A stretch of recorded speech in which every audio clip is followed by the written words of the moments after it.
नमस्कार. दिलखुलास या कार्यक्रमामध्ये आपल्या सगळ्यांचं मनापासून स्वागत. आज आपण अशा एका माणसाबरोबर बोलणार आहोत ज्यांनी मागच्या 40 वर्ष महाराष्ट्रातल्या कृषीविषयक सगळ्या क्षेत्राला ढवळून काढलं. इतकंच नाही तर सामाजिक आणि राजकीय क्षेत्राला एक वेगळी दिशा दिली, एक वेगळा आयाम दिला, वेगळं परिमाण दिलं. माजी खासदार आणि शेतकरी संघटनेचे संस्थापक ज्येष्ठ नेते शरद जोशी. जोशी साहेब नमस्कार. आज खास तुमच्याशी बोलण्याचं कारण म्हणजे 3 सप्टेंबरला तुमचा वाढदिवस आहे आणि तुम्ही 80 वर्ष पूर्ण करत आहात. या 80 वर्षातली 40 ते 45 वर्ष आपण आपल्या नावाचं एक झंझावात जे महाराष्ट्रात आलं होतं त्याच्याकडे स्वतः कसं बघता हे आम्हाला आपल्याकडनं ऐकून घ्यायचं आहे. आणि दुसरं म्हणजे आत्ताची भोवताली दिसणारी सामाजिक, राजकीय आणि कृषीविषयक परिस्थिती ही तुम्ही कशी बघता हे आम्हाला जाणून घ्यायचं आहे. मला आठवतं आहे माझ्या शाळेचे दिवस संपवून मी कॉलेजच्या दिवसांमध्ये येत होतो आणि त्यावेळेला अचानक संपूर्ण रस्ता कांद्याने भरून गेलेला आहे आणि चक्का जाम झालेला आहे. हे चित्र माझ्या डोळ्यासमोर पूर्ण उभं आहे. आणि त्यावेळेला पुण्यातले आपले सगळे कार्यकर्ते, आमचे खूप सिनियर मित्र, सतीश कामत असतील, विनय हर्डीकर असतील, हे सगळे तिकडे तुमच्या नाशिक जिल्ह्यामध्ये येत होते, तुमच्याकडे भेटायला आंबेठाणला येत होते. आणि ते आंदोलन इतक्या वेगाने पसरलं की राज्यकर्त्यांना अजिबात कल्पना नसताना त्या आंदोलनाने अतिशय उग्र अशा प्रकारचं स्वरूप धारण केलं. काय परिस्थिती होती त्यावेळी नेमकी? अनेक लोकांनी शेतकरी बनून शेतकऱ्यांचं नेतृत्व करायचा प्रयत्न केला, परंतु माझ्यामध्ये आणि त्यांच्यामध्ये एक महत्त्वाचा फरक असा की मी शेती करताना माझं पोट शेतावरती ठेवलं. त्यामुळे पोट शेतावरती असल्यामुळे काही पाऊस कमी झाला, जास्त झाला तर त्याचं दुःख मला जाणवायचं. एवढंच नव्हे तर याचा मला उद्याचा माझ्या घरच्या खर्चावरती परिणाम होणार आहे याची जाणीव असल्यामुळे एक अत्यंत वेगळी दाहक अशी जाणीव ती होती. आणि त्या दाहक जाणीवेची जेव्हा मी ती शेतकऱ्यांच्या समोर ठेवली तेव्हा ते शेतकऱ्यांना इतकं पटलं की जणू काही त्यांचा चेहरा मी आरशात त्यांना दाखवतो आहे. आणि त्यामुळे चाकणपासून ते पार नाशिकपर्यंत सगळीकडे कांद्याचं आंदोलन, कांद्याचं आणि नंतर ऊसाचंही आंदोलन आणि पुढे निपाणीमध्ये तंबाखूचं आंदोलन, अशी वेगवेगळी आंदोलनं ही केवळ ठिणगी उडावी आणि तिथं तेही पेटावं अशा तऱ्हेने त्या आंदोलनाची ज्वाळा पसरत गेली. पण सुरुवातीच्या तुमच्या 80च्या दशकाच्या आंदोलनांमध्ये त्याला राजकीय स्वरूप नव्हतं. त्याच्यामागे नेमकं काय हेतू? राजकीय नसावा असं माझा हेतू होता. त्याचं कारण असं की त्या काळामध्ये मी काय निस्वार्थ होतो असं नाही, परंतु माझा छोटा स्वार्थ असा होता की त्या काळच्या शेतकरी संघटनेच्या परिस्थितीमध्ये मी जर मला काही राजकीय हेतू आहे असं जर सांगितलं असतं तर ते सेल्फ डिफिटिंग झालं असतं. आणि त्यामुळे तो मोह मी टाळला आणि मी शक्य होईल तितकं राजकारणापासून दूर राहणार आहे अशी जवळजवळ प्रतिज्ञा केल्यासारखं मी जाहीर करून टाकलं. त्यावेळेला आपल्याला राजकारण्यांचा काय अनुभव होता अगदी सुरुवातीच्या आंदोलनांच्या काळात? मला मुख्यतः राजकारण्यांविषयी कधीही भीती वाटली नाही किंवा कॉम्प्लेक्स वाटतं नाही. याचं कारण असं की ही मंडळी सगळी नावाला दाखवायला म्हणजे जमीन त्यांची आहे, त्यांच्या वाडवडिलांकडनं मिळालेली जमीन आहे म्हणून ते शेतकरी म्हणायचे. पण त्यांचा उपजीविका ही शेतीवरती अवलंबून नाही, ती आमदारकीच्या पगारावर, खासदारकीच्या पगारावर अवलंबून असल्यामुळे त्यांची मला कधीही भीती वाटली नाही. ही माणसं आपण कधीही बाजूला करू शकतो याच्याबद्दल मला आत्मविश्वास होता. त्याच्या आधी आपण इंडियन पोस्टल सर्व्हिसमध्ये होतात, आपण परदेशातही काम केलेलं आहे. तर अशा वेळेला ते सगळं सोडून इकडे या शेतकरी चळवळीमध्ये यावं असं तुम्हाला का वाटलं? मी मसुरीला जी लालबहादूर शास्त्री अकॅडमी आहे त्याच्यामध्ये फाउंडेशन लेक्चर्स देण्याकरता सतत 10 वर्ष जात होतो. आणि त्या 10 वर्षामध्ये बहुतेक त्यावेळेचे नवीन कलेक्टर किंवा नवीन जे प्रोफेशनल्स होते ते सगळे माझे चांगले मित्र बनले होते. त्याचा पुढे मला पार रामेश्वरमला सुद्धा फायदा झाला. त्यामुळे ही मंडळी माझी सगळी दोस्त असल्यामुळे मला हे ट्रान्सफॉर्मेशन करणं काही फारसं कठीण गेलं नाही.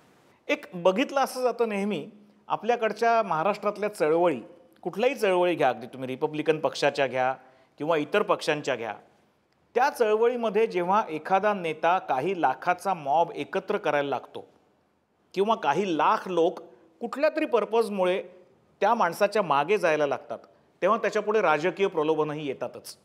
अशा करता की या माणसाला आपल्यात ओढा म्हणजे एक आपल्याला वेगळा होणारा एका वेगळ्या वर्गाचा विरोध हा संपून जाईल.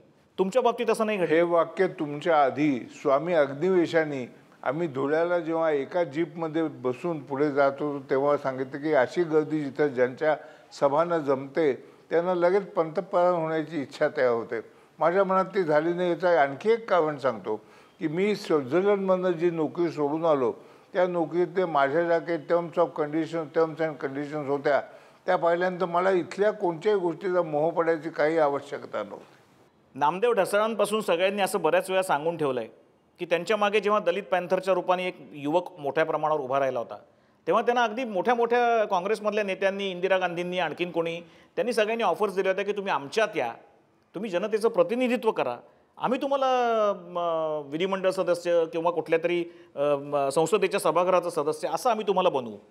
असं तुमच्या सुरुवातीच्या 80च्या सुरुवातीच्या काळात कधी सुदैवाने मला असं मोहात पाडणारं कोणी भेटलं नाही किंवा ज्याचा मला मोह पडेल असं काही कुणी मला तिथं भेटलं नाही. किंवा त्याच्या आधीचा माझा जो अनुभव होता स्वित्झर्लंडमधला, स्वित्झर्लंडसारखा देश आणि त्याच्यामध्ये उत्तम पगाराची नोकरी, त्याच्यानंतर सर्व टॅक्स फ्री, अशा कंडिशन्समध्ये असताना मला कशाचा मोह पडणार आहे? मला एक सांगा की ही सगळी पुण्यातली, मुंबईतली, नाशिकमधली, नगरमधली चांगली चांगली व्हाईट कॉलर ज्याला म्हणू असे उद्योग करणारी मंडळी किंवा पत्रकार मंडळी, साहित्यिक मंडळी, ह्यातला तरुण वर्ग, म्हणजे त्यावेळेला तुम्हीच मला वाटतं तुमचं वय 45च्या आसपास असेल, ही सगळी 20-25तली मुलं ही तुमच्या मागे आकृष्ट होण्याचं कारण काय? ते तर शेतकरी नव्हते, कोणी पत्रकार होते, कोणी साहित्यिक होते, हे तुमच्या मागे याचं कारण काय? त्याचं वर्णन मी केलं आहे. कोण माझ्या मागे होता? तर जी मंडळी शहरामध्ये एकदा गेली आणि शहरातलं आयुष्य काय असतं याचं त्यांनी निदान डोळ्यांनी पाहिलं आणि नंतर परत आली आणि त्याच्यानंतर ते पायजमा घालून शेतीच्या कामाला लागली, ती जी मंडळी होती ती तरुण मंडळी सगळी माझ्या मागे लागली. कारण त्यांच्या लक्षात आलं, ते पुढेही मी एकदा चौपाटीच्या कार्यक्रमाच्या वेळी सांगितलं की तुम्हाला आज मुंबईला यायला मिळालं आहे, मुंबई पाहून घ्या आणि इथं लोक कसे जगतात, कसे वाहतात ते पहा आणि त्यानंतर तुमचं ते आपोआपच त्यांच्या ते पाहिल्यानंतर त्यांच्या एकूण दिनचर्येतच फरक इतका पडला की त्यांनी उत्साहाने कामाला सुरुवात केली. त्याच्यामध्ये काही डाव्या विचारांचे होते, काही समाजवादी विचारांचे होते, काही उजव्या विचारांचे सुद्धा होते. उजवे तर साहजिकच आहे. का त्याचं कारण असं की पहिल्यापासून उजवी माणसं तशी शेतकऱ्यांपासून फार दूर गेलेली नव्हती. त्यामुळे डावी माणसंच फार शेतकऱ्यांपासून दूर गेली त्यावेळेला, कारण त्यांना शेती म्हणजे काय हे कधी कळलंच नाही पहिल्यापासून. म्हणजे साधारणतः 2 दशकं तुमच्याबरोबर तुमचे सगळे साथीदार खांद्याला खांदे लावून किंवा पुढे जाऊन लढत होते आणि मग फुटायला लागले. नंतर असं का झालं की तुमचे सगळे अनुयायी तुमचे लाल बिल्ले तर त्यांच्या खांद्यावर मिरवायचे, आपण शरद जोशींचे शिष्य आहोत असं सांगायचे, आजही सांगतात, उघडपणे सांगतात. जरी वेगळ्या संघटना शेतकऱ्यांच्या निर्माण झाल्या तरी आम्ही मुळात जे शिकलो ते शरद जोशींकडूनच शिकलो. मग असं का व्हावं?